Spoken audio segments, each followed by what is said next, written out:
Բարև ձեզ, եթերում ուրբաթ օրով հաղորդաշարն է։ Ողջույն բոլորին։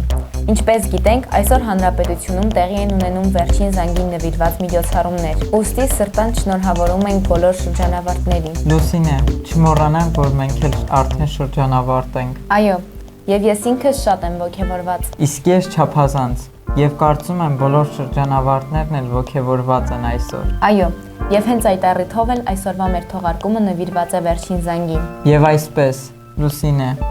ինչ է վերջին զանգը եւ ինչ հույզեր են ունենում այդ ժամանակ։ Ընդհանրապես վերջին զանգը արձանագրում է վերջին դասը, բայց այն չի սահմանափակվում այդքանով, որովհետև մի ճանապարհի ավարտ է, մեկ այլ ճանապարհի սկիզբ։ Մեր հաղորդումներում անդրադարձել ենք ուսանողական կյանքին։ Հատկապես գյուղում ապրող երիտասարդի ուսանողական կյանքին։ Եվ հիմա կրկին հրաժեշտ, հույզեր ու նոր ճանապարհներ։ Ահա այդ զգացողությունն է, որ տիրում է վերջին զանգի արարողությունից առաջ, երբ մի տեղում եւ ուրախությունն է, եւ հրաժեշտի հույզերը։ Այո, ընկերներ,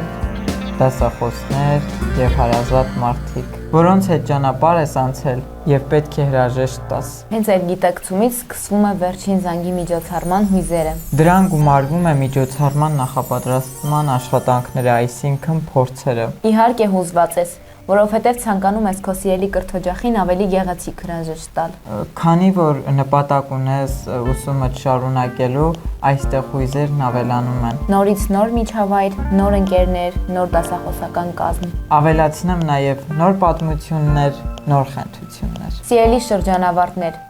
ցանկանում ենք, որ ձեր կյանքի նոր ուղին լինի կանաչ, Գիտելիքով լի եւ մի բան լավ հիշեք։ ուր էլ գնաք, որտեղ էլ լինեք, Ինչ բարձրունքների էլ հասնեք, չմոռանաք, որ գյուղում ապրելը դժվար էր ու լավ արժեքները ձեռք են բերվում դժվարությամբ։ Շնորհավոր վերջին զանգ։